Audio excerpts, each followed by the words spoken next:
Wow, that's fantastic. Hi everybody, guess what? It's National Bake Week. And if you've got bananas laying around that look like this, which I always do, I don't know about you, but I'm about to show you how to make some easy, fabulous banana bread. Okay, so let's get started on this yummy banana bread. This is going to be probably a very, very simple recipe for you guys. If you ladies out there and gentlemen do not want to stand in the kitchen and get the flour and get the sugar and the baking powder, listen, this is the way to go.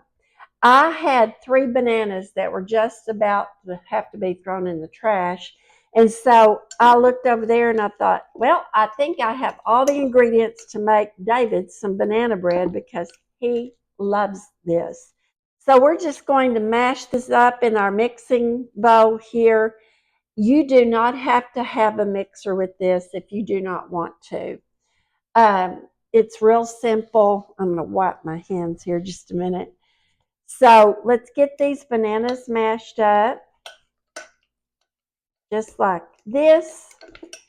I hope everybody's having a great day so far. It's been fabulous at our home today, and I hope it is yours too. So now I've got my bananas all mashed up, and what you're going to need next is a yellow cake mix. And it can be any brand that you want, but I love this Duncan Hines because it's so moist. And so we are going to put our yellow cake mix into our bowl with our bananas here, just like this. And then we're going to need 2 eggs. And I already have one broken up here. And then we're going to break up this other one and put it in here. Like I said, now you can use a mixer if you'd like. You probably won't need one with this. And we are just going to mix this all together just like this. And oh my goodness, it already smells wonderful. Okay, so David loves pecans. And so what I've decided to do is add about a half a cup of chopped pecans to ours. And now listen, you can omit these. You can put walnuts in this, or you can top yours with pecans if you'd like. So now I've got my 9x5 loaf pan over here, and I'm just going to give it a little bit of a spray with some canola oil or vegetable oil, whatever you have. Now you can use parchment paper with this. It's perfectly fine to do that. But my Wilton pan over here, it always seems to come out pretty good.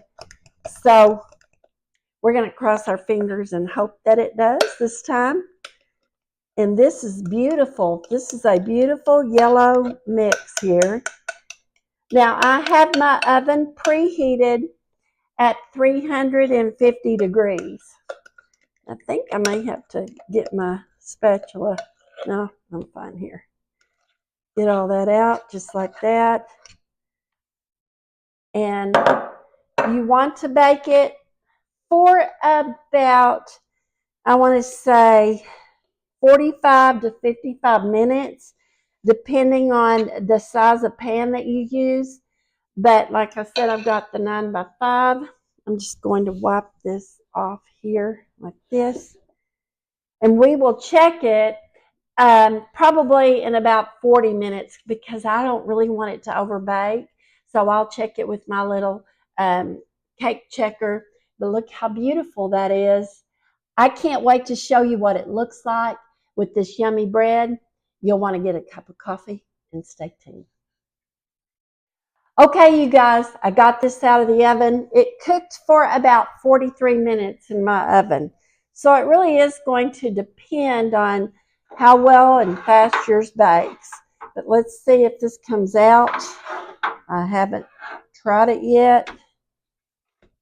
Oh, it's perfect. Yay, yay, yay. Okay, if you haven't hit that like, share, subscribe button, please do so for me. And also, If you want to check out some of my other bread recipes, check out my white bread recipe. I'll have it linked up at the top and at the bottom in the description. But let's cut into this. I told you to grab a cup of coffee. I have mine. And this is hot, but we're going to try it anyway. I think I'm going to have to do this. I have a taster in there that is going to love this bread. I can't wait for him to have some. First, I'm going to taste it. So let's just have a little bite here. Look at this. Oh, yum. Look how beautiful that is. I can't wait for you to try this easy recipe with this yellow cake mix. And I hope you go share the love and enjoy it and tell somebody you love them. Till next time, cheers.